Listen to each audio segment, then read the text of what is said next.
ဓမ္မမိတ်ဆွေပရိသတ်များအားလုံးပဲမင်္ဂလာပါကျွန်တော်တို့နေထိုင်ရာဒီစကြဝဠာကြီးအတွင်းမှာကဘာပေါင်းဟာဂရီဂရာမပြတ်ဖြစ်ပေါ်ပျက်စီးနေကြပါတယ်အဲ့ဒီကဘာတွေထဲမှာအလွန်ထူးခြားစမ်းကြယ်ပြီးကံကောင်းလာတဲ့ကဘာတွေရှိသလိုအလွန်မင်းဝမ်းနည်းဖွယ်ကောင်းပြီးအမောင်တူဖုံးလွှမ်းနေတဲ့ကဘာတွေလည်းရှိတတ်ကြပါတယ်ဗုဒ္ဓဘာသာဝင်တွေအနေနဲ့ကဘာလို့ဆိုလိုက်ရင်ဖျားပွင့်တဲ့ကဘာတွေကိုပဲအဓိကသတိရတတ်ကြပေမဲ့တကယ်တော့ဖျားတဆူမှပွင့်ထွန်းခြင်းမရှိတဲ့တုံညကဘာတွေဟာပိုပြီးများပြားလာပါတယ်ဒီနေ့မှာတော့ကျွန်တော်တို့ကဖျားမပွင့်တဲ့ကဘာတွေရဲ့သဘောတဘာဝအဲ့ဒီကဘာတွေမှာရှင်သန်နေကြတဲ့သတ္တဝါတို့ရဲ့အခြေအနေနဲ့ဘာကြောင့်ဖျားရှင်တွေကအဲ့ဒီကဘာတွေမှာပွင့်တော်မမူရတာလဲဆိုတဲ့အကြောင်းအရာတွေကိုကျမ်းဂန်လာအထောက်ထားတွေနဲ့တင်ဆက်ပေးသွားမှာဖြစ်ပါတယ်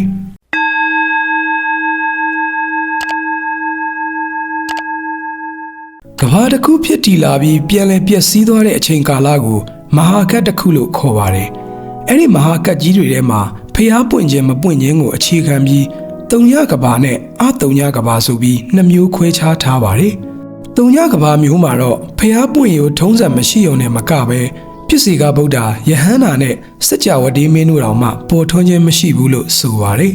။အတုံညကဘာဆိုတာကတော့ဖျားရှင်တွေပြစ်စီကဗုဒ္ဓတွေနဲ့စัจ java တေးမင်းတွေပွင့်ထွန်းတဲ့ကဘာကိုဆိုလိုတာဖြစ်ပါတယ်။ဖျားပွင့်တဲ့ကဘာကိုတော့အတုံညကဘာလို့ခေါ်ပါတယ်ဒီကဘာမျိုးမှာဖျားပွင့်တဲ့အရေးအတွက်လိုက်တာရကဘာမန္တကဘာဝရကဘာတရမန္တကဘာနဲ့ဗတ္ထကဘာဆိုပြီးထပ်မံခွဲခြားထားပါတယ်ဖျားငါးစုထပ်ပို့ပြီးတော့လဲကဘာတစ်ခုမှမပွင့်ပါဘူးကျွန်တော်တို့ဟာအခုလက်ရှိနေထိုင်နေကြတာကဖျားငါးစုပွင့်တဲ့အလွန်ရှားပါလာတဲ့ဗတ္ထကဘာကြီးမှာဖြစ်ပါတယ်တုံညကဘာဆိုတာအသိဉာဏ်အလင်းရောင်တိတ်ဆိတ်ကင်းမဲ့နေတဲ့ကဘာဖြစ်ပါတယ်ဒီတုံညကဘာတွေမှာဘာတွေရှိသလဲဆိုတဲ့မေးခွန်းကအလွန်စိတ်ဝင်စားစရာကောင်းပါတယ်တုံညကဘာတွေမှာလူသားတွေတရိษံတွေနတ်မြမာတွေရှိနေကြပေမဲ့သူတို့အားလုံးမှာဉာဏ်အလင်းကင်းမဲ့နေကြပါတယ်အဲ့ဒီကဘာတွေမှာမဉဏ်ဖူဉဏ်ရနိုင်တဲ့အခွင့်အရေးမရှိပါဘူးတရဝါရီဟာအမောင်ထဲမှာစံတဝါဝါသွားနေကြရသလိုတန်တရားဆက်ဝိုင်းအတွင်းမှာပဲအချိန်ချင်းနှိမ့်မွန်းနေကြရပါတယ်ဖျားမပွင့်တဲ့အတွက်ကုသိုလ်အကုသိုလ်ကိုတိတိကျကျခွဲခြားသိမြင်မှုခဲရင်လာပြီးတော့မှားယွင်းတဲ့မိစ္ဆာဒိဋ္ဌိအယူဝါဒတွေကပဲကဘာကြီးကိုလွှမ်းမိုးထားတတ်ပါတယ်အဲ့ဒီကဘာတွေမှာဘာကြောင့်ဖျားမပွင့်ရတာလဲဆိုတဲ့အကြောင်းရင်းကတော့ဖျားရှင်တွေဟာကဘာတစ်ခုကိုရွေးချယ်တဲ့အခါမှာတရဝါရီရဲ့ဇယိုင်းနဲ့အချိန်အခါကိုကြည့်တယ်လို့ဆိုပါတယ်ဖျားတဆူပွင့်ထုံးမှုအတွက်ပတ်ဝန်းကျင်အခြေအနေကအလွန်အရေးကြီးပါတယ်ဖျားရှင်တွေတုံညကဘာမှာမပွင့်ရခြင်းအကြောင်းရင်းက၄ချက်ရှိတယ်လို့ဆိုပါတယ်နံပါတ်1တက်တန်းမမျှခြင်းလူတွေရဲ့တက်တန်းဟာအလွန်ရှည်လွန်းခြင်းဖြစ်နေရင်တရဝါရီဟာအိုခြင်းနာခြင်းသိခြင်းတရားတွေကိုမမြင်နိုင်ကြပါဘူး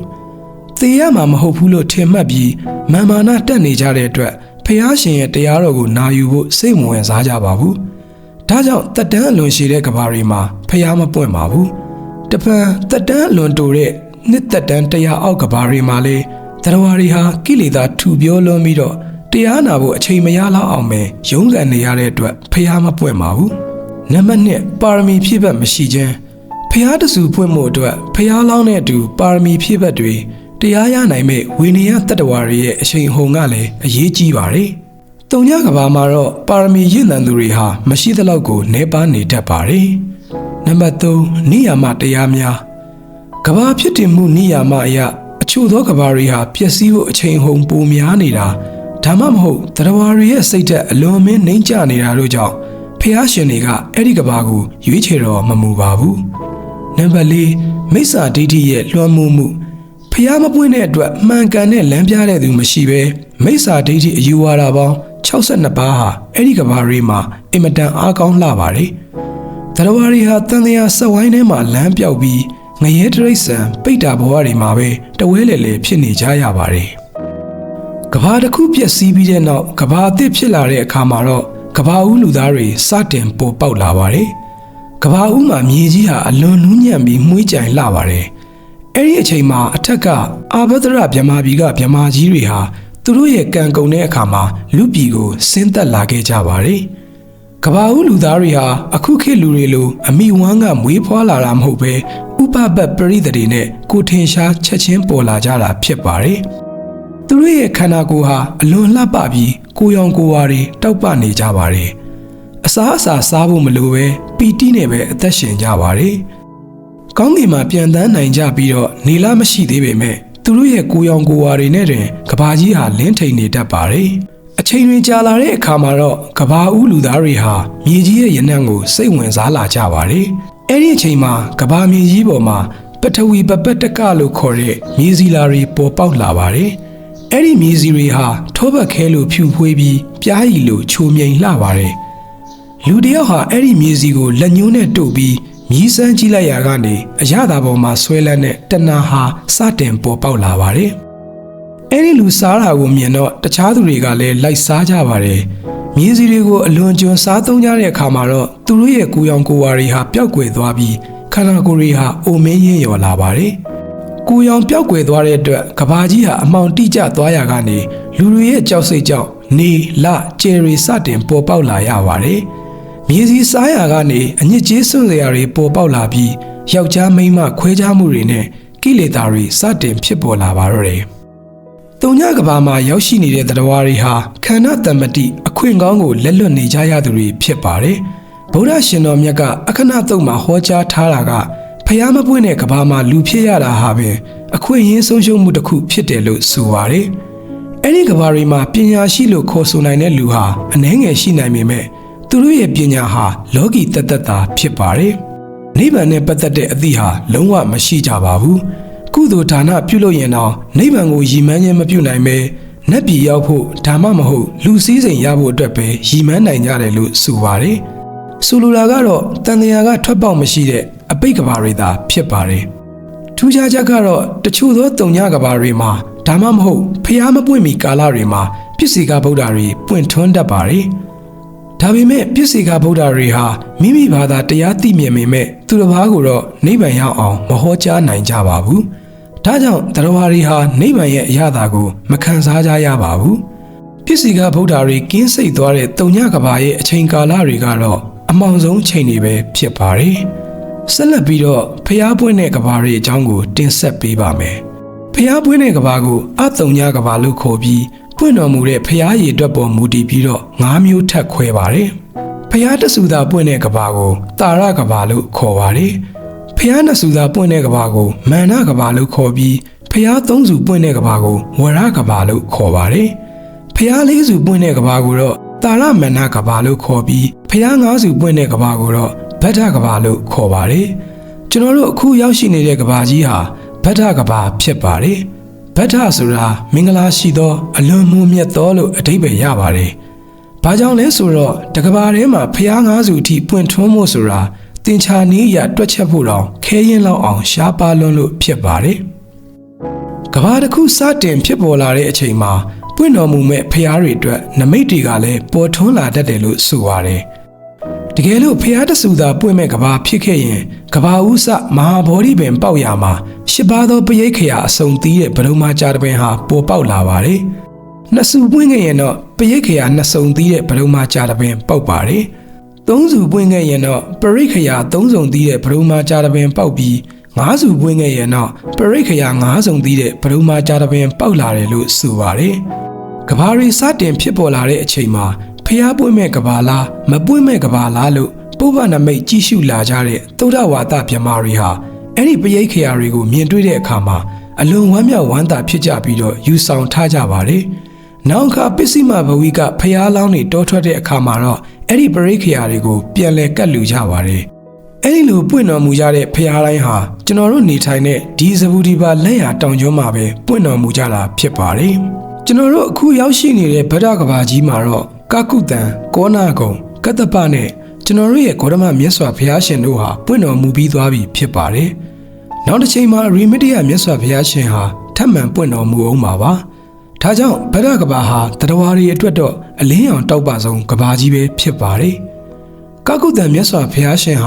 ာလူတို့ရဲ့သက်တမ်းအနှစ်4000မှာပွင့်ခဲ့ပါတယ်။ကောနာကုံမြတ်စွာဘုရားရှင်ဟာလူတို့ရဲ့သက်တမ်းအနှစ်3000မှာပွင့်တော်မူခဲ့ပါတယ်။ကတ္တပမြတ်စွာဘုရားရှင်ဟာလူတို့ရဲ့သက်တမ်းအနှစ်2000မှာပွင့်တော်မူခဲ့ပါတယ်။ဂေါတမမြတ်စွာဘုရားရှင်ကတော့ကျွန်တော်တို့ရဲ့လက်ရှိဘုရားရှင်ဖြစ်ပြီးလူတို့ရဲ့သက်တမ်းအနှစ်100မှာပွင့်ခဲ့တာပဲဖြစ်ပါတယ်။နောက်ပွင့်မဲ့အရိမတိယမြတ်စွာဘုရားရှင်ကတော့ကျွန်တော်တို့ရဲ့ဗဒ္ဒကဘာရဲ့နောက်ဆုံးပိတ်ဘုရားရှင်ဖြစ်ပါတယ်။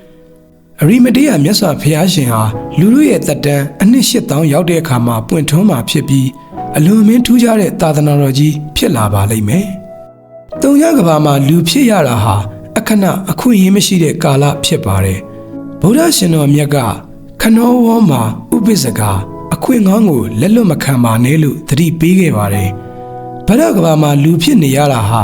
တုံညကဘာပေါင်းဂတိဂရာမှာခံခဲ့ရတဲ့ဆင်းရဲဒုက္ခတွေအတွက်ရရှိလာတဲ့အကြီးမားဆုံးဆုလက်ပဲဖြစ်ပါတယ်။တုံညကဘာမှာရှိတဲ့သူတွေဟာဘလောက်ပဲစည်းစိမ်ချမ်းသာရှိပါစေ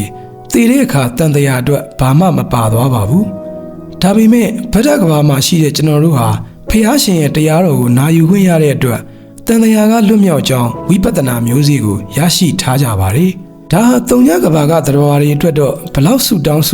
မရနိုင်တဲ့အခွင့်အရေးပဲဖြစ်ပါတယ်။ကဘာတစ်ခုဟာဖြစ်ပေါ်လာသလိုအချိန်တန်ရင်ပျက်စီးရစမြဲဖြစ်ပါတယ်။ကဘာတစ်ခုပျက်စီးတဲ့အခါမီးရေလေဆိုတဲ့ဓာတ်ကြီး၃ပါးနဲ့ပျက်စီးပါတယ်။ကဘာပြတ်တာကိုတံဝရကတ်လို့ခေါ်ပါတယ်။တံဝရကတ်၃ပါးကတော့၁တေဇောတံဝရကတ်မီးဖြင့်ပြတ်သောကတ်၂အာဘောတံဝရကတ်ရေငံဖြင့်ပြတ်သောကတ်၃ဝါယောတံဝရကတ်လေဖြင့်ပြတ်သောကတ်ဆိုပြီး၃မျိုးရှိပါတယ်။မီးတွေမှာကဘာကိုလောင်တဲ့မီးဟာအကြီးကျယ်ဆုံးဖြစ်ပါတယ်။ကဘာကိုမီးလောင်ရင်ပထမဇန်မြမာ၃ပုံနဲ့တကွအောက်တစ်ခွင်လုံးရှိသမျှဘုံတွေကိုအကုန်လောင်ပါတယ်။ရေတွေမှာကဘာကိုပြည့်စေတဲ့ရေကအကြီးကျယ်ဆုံးဖြစ်ပါတယ်။ဒီနေရာမှာမီးအစွမ်းထက်ရေအစွမ်းကပိုပြီးတော့ထက်မြက်ပါတယ်။ကဘာကိုပြည့်စေတဲ့ရေဟာရေငံဖြစ်တယ်လို့ဆိုပါတယ်။ရေထဲကျတဲ့စားခဲဟာတမြင့်မြင့်ကြေပြတ်သွားသလိုမျိုးကဘာဖြတ်ရေနဲ့ထိတွေ့တဲ့အခါအလုံးစုံတဲ့ကဘာအဆောက်အဦတွေမှန်သမျှဟာကြေမွပျက်စီးကြပါတယ်။ရေဖြတ်တဲ့အခါမှာဒုတိယဇန်မြမာ၃ပုံနဲ့တကွအောက်တစ်ခွင်လုံးရှိသမျှတို့ဟာအလုံးစုံပျက်စီးကုန်ကြပါတယ်။လေတွေမှာကဘာကိုဖြတ်တဲ့လေဟာအကြီးကျယ်ဆုံးဖြစ်ပါတယ်။မြင့်ကိုတောင်ကိုတောင်လွင့်စင်အောင်တိုက်ခတ်နိုင်တယ်လို့ဆိုပါတယ်။ကဘာဖြတ်လေချမ်းကြီးတိုက်တဲ့အခါမှာကဘာဆောက်ဦးမှန်သမျှတွေဟာပြောင်းရွှေ့လွင့်စင်ကုန်ရပြီးတော့အချင်းချင်းထိခိုက်မိပြီးကြေမွပျက်စီးကြပါတယ်။အဲ့ဒီအရာမှာလေရဲ့အစွမ်းဟာမီးရေတို့ထက်မြက်ပါတယ်။လေဖြတ်တဲ့အခါမှာတတိယဇန်မြမ၃ပုံလုံးနဲ့အောက်တစ်ခွင်ရှိသမျှအလုံးစုံတို့ပျက်စီးကြတယ်လို့ဆိုပါတယ်။ကဘာပြတ်တဲ့အခါမှာတော့တုံညကဘာတွေရောအတုံညကဘာတွေရောအားလုံးဟာပျက်စီးသွားကြမှာဖြစ်ပါတယ်။တုံညကဘာရဲ့အမှောင်တုကနေဗဒကဘာရဲ့အလင်းရောင်ကဘာဦးကနေကဘာအဆုံးထိအဖြစ်အပျက်တွေကိုကြည့်မယ်ဆိုရင်ဘာမှမမြဲတဲ့အနိစ္စသဘောကိုမြင်နိုင်ပါတယ်။အခုကျွန်တော်တို့ဟာအမုန်းမြတ်ဆုံးသောဗဒကဘာထဲမှာရှင်သန်နေကြပါတယ်။ဒီကဘာမှာလူဖြစ်ရတဲ့အချိန်လေးမှာတန်တရားကလွတ်မြောက်အောင်ကြိုးစားကြဖို့အလွန်အရေးကြီးပါတယ်။ကျွန်တော်တို့ရဲ့ဂေါတမဘုရားရှင်သာသနာတော်ဟာလည်းအခုချိန်မှာမကုံဆုံးသေးပါဘူး။ဒီကဘာကြီးပျက်စီးပြီးသွားရင်နောက်ထပ်ဘလောက်ရှည်လျရတဲ့တုံညကဘာတွေလာအောင်မလဲဆိုတာဘယ်သူမှမသိနိုင်ပါဘူး။ဒါကြောင့်တုံညကဘာရဲ့အမှောင်တူတွေကိုပြန်မရောက်သွားစေဖို့ဒီဗဒကဘာမှာတဲ့နိဗ္ဗာန်တကားကိုရောက်အောင်သွားကြရပါမယ်။မိမိတို့ရရှိထားတဲ့အဖိုးတန်လူဘဝသာသနာနဲ့ကြုံတွေ့ရတဲ့အချိန်ကိုအလားအမကုံဆုံးစေပဲနဲ့ဒါနသီလဘာဝနာကုသိုလ်တွေနဲ့ဘဝကိုတည်ဆောက်ကြပါလို့တိုက်တွန်းခြင်းပါတယ်။တုံညကဘာတွေရဲ့အမှောင်တုကိုလေ့လာခြင်းအပြင်ကျွန်တော်တို့ဟာလက်ရှိရရှိထားတဲ့သာသနာနဲ့ကြုံဆုံခြင်းဆိုတဲ့အခွင့်အရေးကိုဘလောက်တောင်တန်ဖိုးထားရမလဲဆိုတာကိုသိမြင်နိုင်ပါတယ်။ဒီဖျားပွင့်တဲ့ကဘာမှာပဲနိဗ္ဗာန်တကားကိုရောက်အောင်သွားကြရပါမယ်။တုံညကဘာပေါင်းဂရိဂရာကိုပြန်မရောက်သွားစေဖို့ကုသိုလ်ကောင်းမှုတွေနဲ့ဘဝကိုတည်ဆောက်ကြပါလို့တိုက်တွန်းရင်းနှိကုံးချုပ်လိုက်ပါတယ်။ကျွန်တော်တို့ရဲ့ channel ကနေဗုဒ္ဓဘာသာနဲ့ပတ်သက်တဲ့အကြောင်းအရာတွေကိုနေ့စဉ်အဆက်မပြတ်တင်ဆက်ပေးနေတာဖြစ်လို့ဗီဒီယိုလေးတွေကိုကြိုက်နှစ်သက်တဲ့ဆိုရင် like and subscribe လုပ်ထားပေးကြဖို့တောင်းဆိုချင်ပါတယ်။နောက်ဗီဒီယိုတွေမှာပြန်တွေ့ပါမယ်။ဓမ္မမိတ်ဆွေပရိသတ်များအားလုံးကျမ်းမာချမ်းသာကြပါစေ။အားလုံးပဲတန်တရားဘေးကနေကင်းဝေးကြပါစေ။သာဓုသာဓုသာဓု